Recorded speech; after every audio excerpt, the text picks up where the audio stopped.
Hi, my name is Corni and I will be sharing my second breastfeeding journey with you. Well, the journey has not completely ended yet, or not at all, I hope. We are very much still in the beginning phases.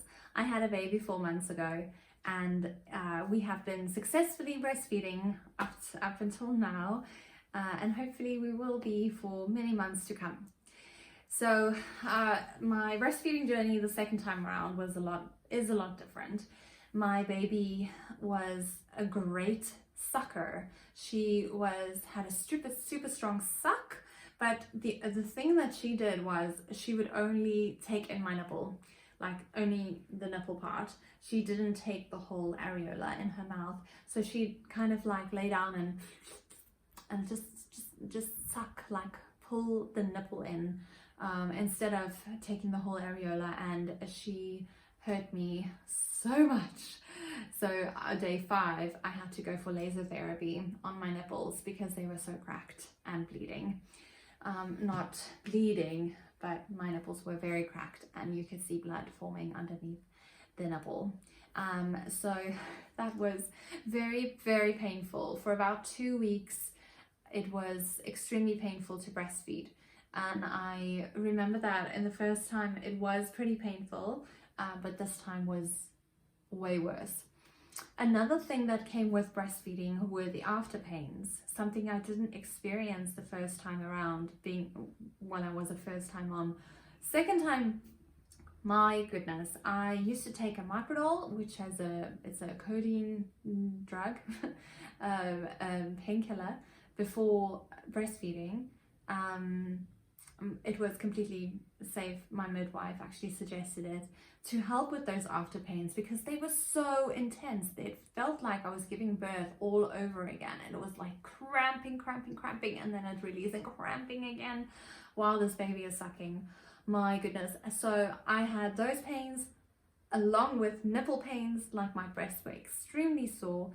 And the fullness, I experienced a lot of fullness. Like I would make a lot of milk and baby wouldn't drain or just empty them like at all. It just felt like I had more and more, and she wasn't drinking that much because she was perfect weight. She was 3.6 kilograms and 3.68 or something like that, or was 3.64. And she never lost any weight. So by day 5 she actually gained already, whereas in the first 2 weeks they say they go through this dip and then they're at their birth weight again. So she was already above birth weight.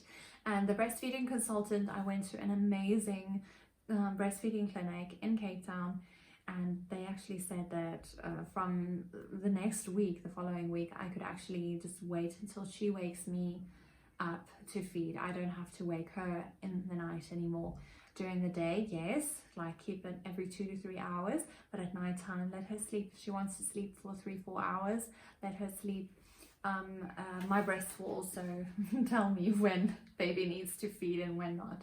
So according to how my body was producing milk, I could then just gauge on, oh okay, baby needs to drink now.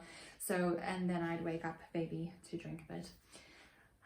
So that was pretty difficult in the beginning, but the after pains completely subsided by 2 weeks.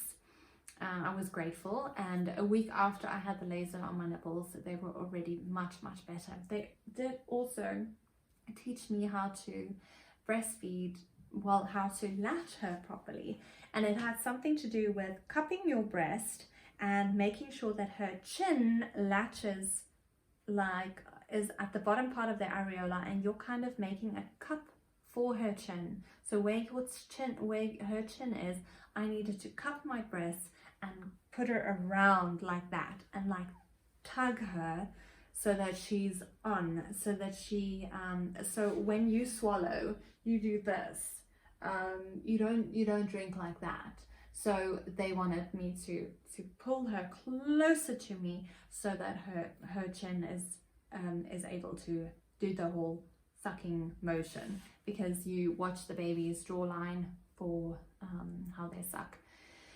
And that was super helpful, and I only managed to successfully do the whole tugging motion thing on the one side during a football hold breastfeed position, and the other side I would do the cradle.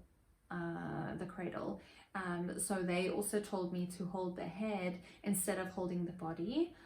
So in the cradle hold, I used to just hold the body, and with the football hold, really hold her head there, and then you do have your other arm free to drink water because you are super thirsty as a breastfeeding mother. Still am 4 months in, and I am always thirsty. My body is making so much milk, and I'm super grateful for it, but I'm just always parched. After doing this video, I am going to down a liter of water because I'm just super thirsty. Along with breastfeeding comes other things like the thirst, the hunger. I am completely ravenous all the time. I eat double what my husband eats. He's double the size of me. He's tall and like a rugby player build, and I eat double portions. I also, like I mentioned, I drink a lot. I have also recently started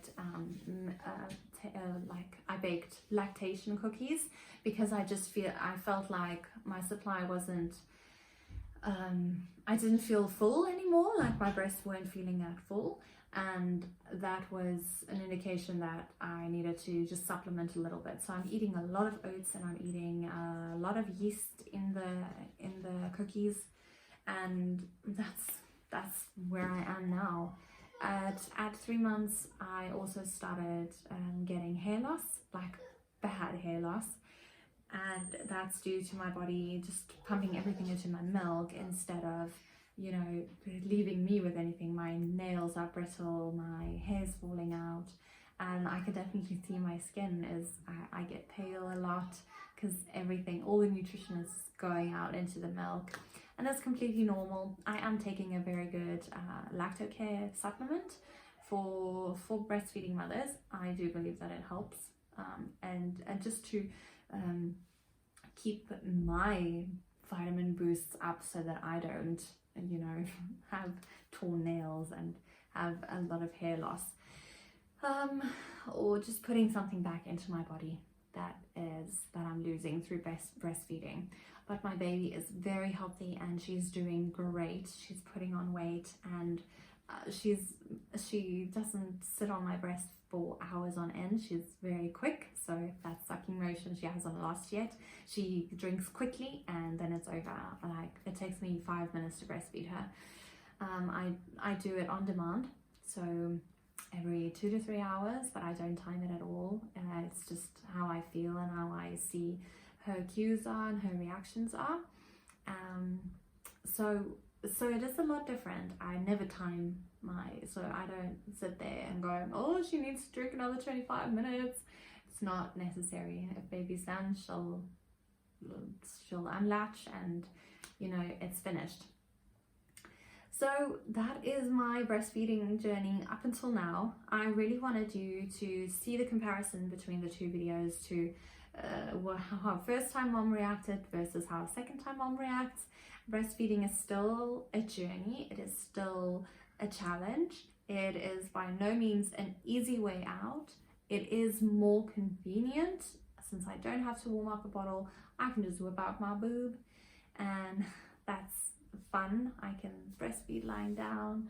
I'm a lot more comfortable breastfeeding this time around.